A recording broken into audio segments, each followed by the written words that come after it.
Three, two, one, and action. And we're off. What is today? Wednesday? Thursday? It is Thursday. Okay, so I guess that's not real good. I'm not even sure 100% what day it is. But that's all right. The lighting looks good today. I'm looking good. So, long form, keeping it up. Pretty good results. I'm pretty excited with the stats that are coming in. I don't know, but the only thing I'm worried about is like sometimes when I watch some of my videos on YouTube, I don't see ads playing, and because there's a difference between a view and a profitable view. So I don't know. I'm just hoping that my views are profitable. So okay, so before we start, I guess I'll start with this. I read this article last night. I don't know if y'all have heard of it, but Elon's his company, Neurolink, they just successfully put a microchip in a human's brain. And what they're working towards is helping people that are paraplegic control electronics with their thoughts. How fucking badass is that? That is like revolutionary, like no one's competing, no one else is doing stuff like that, that's fucking cool, so it's like you can't control your arms and stuff, but you want to watch TV and you don't like what's on the fucking TV, so you can change the TV channel, that's fucking badass, so I just want to give a shout out to old Elon. I'm proud of you for that one, man. That's pretty cool. So next up, I will talk about, about my morning ritual, or my daily ritual, habits that I have for myself. So one thing, so there's this one, Tools for Titans, Tim Ferriss' book, it's something that I started doing. Obviously, for a while, I've always been in the habit of, as soon as I get up, make my bed. And I think winners, make their bed, especially people that make their beds when they're at a hotel, you wake up and you still make your bed when you're at a hotel. If you do that, then I think you're a pretty cool person.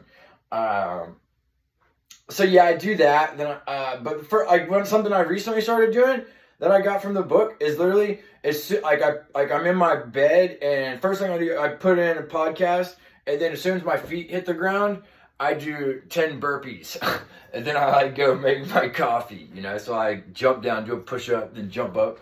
But yeah, I feel like that, he calls it getting into your body. So I saw that and I was like, dude, I freaking love this. So I've done it the past, I don't know, I haven't been doing it very long, but it's already a habit. It's something I look forward to in the morning. I wake up, it's time to get into my body.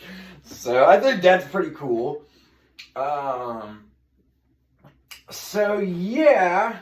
Okay, so next question, I guess. So how does your YouTube channel look different now than when you first started? Okay. So when I first started, my first video, it was MVP versus MVP. Minimal viable product or most valuable player. Or it could be ambiguous, it could be either way,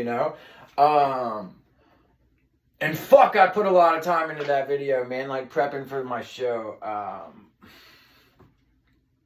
Yeah, I spent months preparing for that freaking video.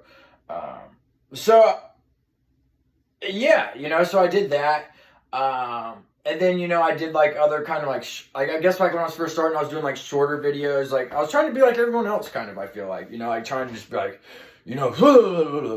just sell myself and just do what everybody else was doing. Now I'm kind of going against the grain, and I'm doing something that no one else is doing, which is walking into their little shitty office with with their phone and making a video, So it's I'm standing out against everybody else, I don't have a fancy setup. I'm just giving great information and having fun with it, and I don't think many other people are doing what I'm doing, so that kind of makes me stand out, I guess you could say. So, next up, I guess we'll go with, how did you market your channel when it first started? Okay, I've done several forms of marketing for my channel. I do email campaigns, I do SMS campaigns, I hit Snapchat. The thing that I like about Snapchat is because you can post it to your story or you can send it to people, and I think you still get views, so if you post to Facebook, and people watch your video on Facebook, you don't get a view. Like your YouTube stats don't show up as a view because like they're watching it through Facebook.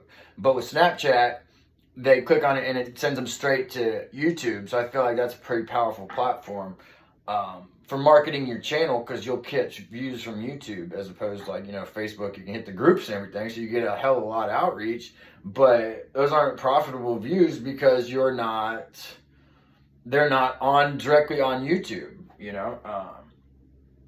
so yeah, that was that. I have fun with my email campaigns too, like I said, I've mined some data. I've got I still need to get back into those probably, because I got like 7,000 or 8,000 connections with like their phone numbers and their email addresses and everything. So I haven't reached out to all of them yet. I need to probably finish that, so then I can feel like at least I've reached out to all of my people.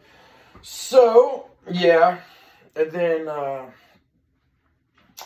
favorite part of entrepreneurship. Fuck. I'd say it's doing something that you love, because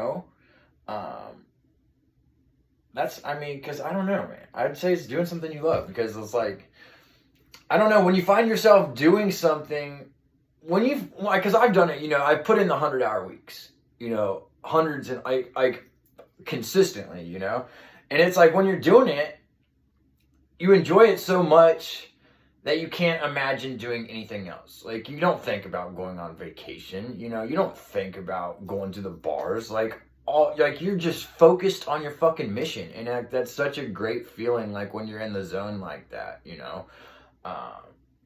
so I want to get back there eventually, but